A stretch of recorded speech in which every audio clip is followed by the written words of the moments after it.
الحمد لله رب العالمين والصلاة والسلام على خاتم الأنبياء والمرسلين سيدنا محمد وعلى آله وصحبه أجمعين.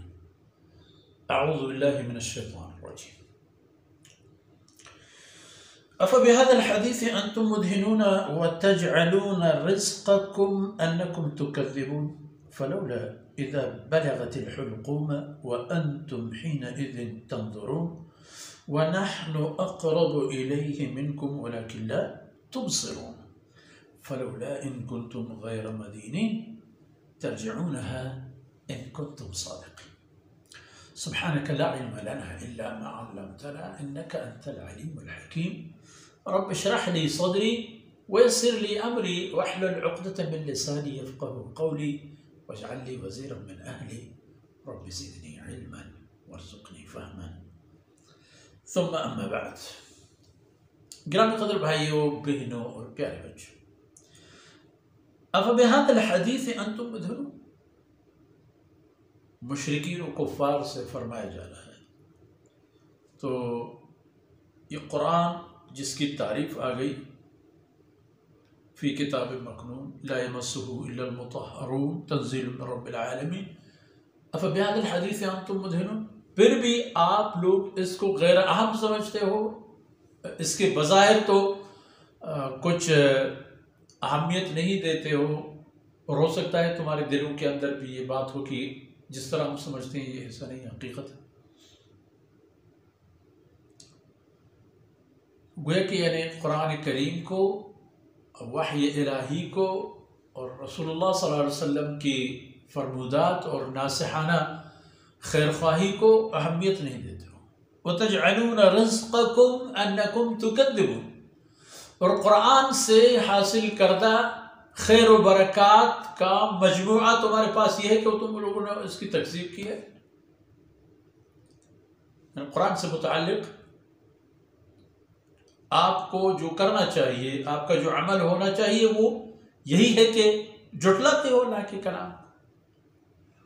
تمہیں تو ایمان لانے کا حکم ملا ہے قرآن کی نزول سے پہلے، اگر اہل کتاب کو دیکھا جائے، اور اگر مشرکین مکہ اور جزیرۃ العرب کے دیگر مشرک قبائل کو بھی دیکھا جائے، ان کے بھی ذہن میں یہ بات آنی چاہیے تھی. تو یہ ہوتا ہے تم لوگوں کی سلوک، تم لوگوں کا سلوک اور تشکر جو قرآن کریم کی آمد پر کر لو کہ اسے جھٹلاتے ہو. تو جب یہ بات ہے، جب اتنے طاقتور ہو، فلولا اذا بلغت الحلقوم وانتم حينئذ تنظرون، پھر کیا، کیوں وہاں رول پلے نہیں کرتے ہو، کوئی کردار ادا نہیں کرتے ہو جب روح یہاں تک حلقوم تک پہنچ جائے.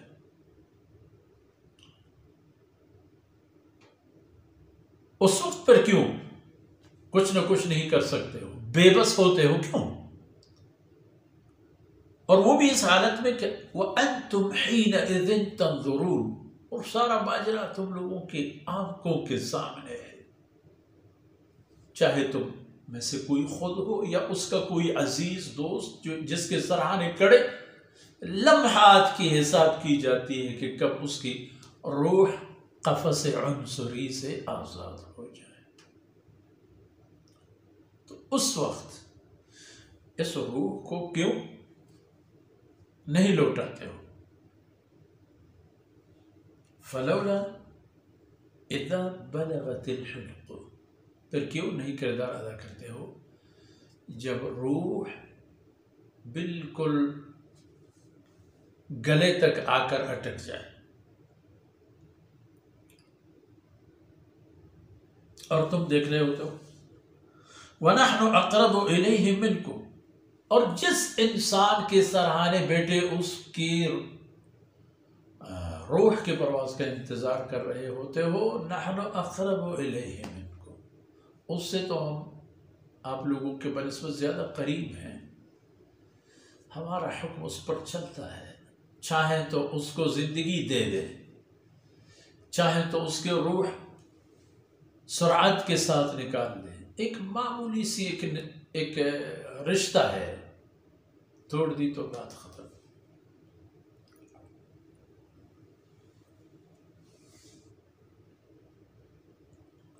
وَلَكِنْ لَا تُبْصِرُونَ، لیکن تم لوگ نہیں دیکھ رہے ہوتے ہو کہ ہمارے حکم کے مطابق ایک ایک کر کے اس انسان کے اعضاء کس طرح مر رہے ہوتے ہیں. اس کی پوری جسم میں جو روح موجود ہے وہ کسکتے ہوئے، نکلتے ہوئے حلق اور گلے تک آتے آتے کبھی کتنا وقت اور کبھی کتنی تیزی کے ساتھ. ایسے لوگ بھی ہوں گے جنہیں کچھ محسوس ہی نہیں ہوتا. اور رسول اللہ صلی اللہ علیہ وسلم نے فرمایا کہ بعض ایسے ہوں گے جن کے لیے موت کا مرحلہ ایسا ہے جیسے کوئی کان ٹچ ہو گیا، اور کسی کے لیے ایسا ہے جسے کانٹوں برا ایک ٹہنی لے لو اور کسی کپڑے پر اسے رکھ کے اسی طرح کھینچ لو. کتنے شدت کے ساتھ اس کی تار و پود نکل رہے ہوتے ہیں، ٹوٹ جاتے ہیں، کانٹے اس میں پیوست ہو جاتے ہیں. یہی حالت بھی ہوتی ہے ان کافروں کا جن کے روح لینے کے لیے اللہ کے فرشتے آتے ہیں.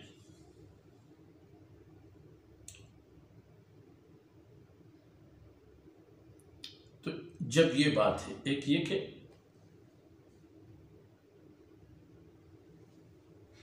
فلولا اذا بلغت الحلقوم وانتم حينئذ تنظرون، کوئی کردار کیوں ادا نہیں کرتے ہوئے اس وقت. اور دوسری بات فلولا ان کنتم غیر مدینین، اگر تم لوگوں کی کوئی بے بسی نہیں ہے، تم لوگوں کو کوئی کمزوری نہیں ہے، طاقتور لوگ ہو تم لوگوں سے کوئی حساب و کتاب نہیں ہوتا ہے، تم لوگوں سے کوئی پوچھتا ہی نہیں، تو پھر ترجعونہا، اس روح کو واپس کر دو نا. مرنے نہ دو اپنے عزیز کو، اپنے والد کو، اپنے بچے کو، اپنی بیوی کو، اپنے شوہر کو. مرنے نہ دو. بیوی اپنے شوہر کو مرنے نہ دے، شوہر اپنی بیوی کو مرنے نہ دے، باپ اپنے بچوں کو، بچے اپنے باپ کو، ماں کو مرنے کیوں دیتے ہو؟ روتے ہیں بے بسی کا اظہار. یہ رونا بے بسی کا اظہار ہے، یہ کیفیت ہے انسان کی بے بسی اور کسی بھی کام کے قابل نہ ہونے کا. رو رہے ہوتے ہیں ہم سب، ہماری کوئی عزیز یا دوست جب اس مرحلے میں آ جائے تو ایسا کیوں کرتے ہو؟ ترجعونہا، لوٹا اس کو.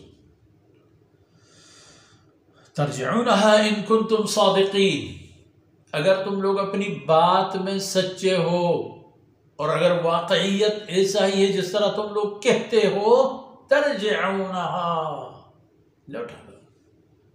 لیکن نہیں لوٹا سکتے ہو نا.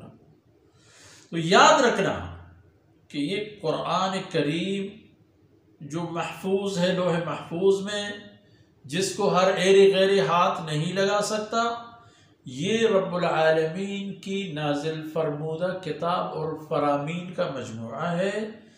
اس پر تمہیں یہ کہ جٹلاتے ہو اور اپنا کردار ادا کرتے ہو، اس کے بجائے تمہیں ایمان لانا چاہیے اس پر،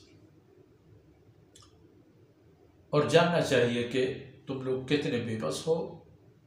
اور اس غرور کی جو کیفیت کبھی کبھار دیکھنے میں آتا ہے، یہ تو حقیقت میں کچھ بھی نہیں، یہ ایک ہوا ہے جو ذرا سے ایک غبارے میں ہوا بھر دو، کافی لمبا چوڑا نظر آئے گا، لیکن ایک سوئی چبانے سے پتہ ہی نہیں چلتا کہ یہ کدھر چلا گیا. یہ بھی حالت ہوتی ہے انسان کا. تو ان معروضات کے ساتھ ہی آج کی باتیں اختتام پذیر ہوتی ہیں. اللہ رب العزت کوتاہیوں سے درگزر فرمائے اور یہ لمحات ہمارے اور آپ کی دنیا اور آخرت کی ذخیرہ بن جائے. وصلی اللہ علی نبینا محمد وعلی آلہ وصحبہ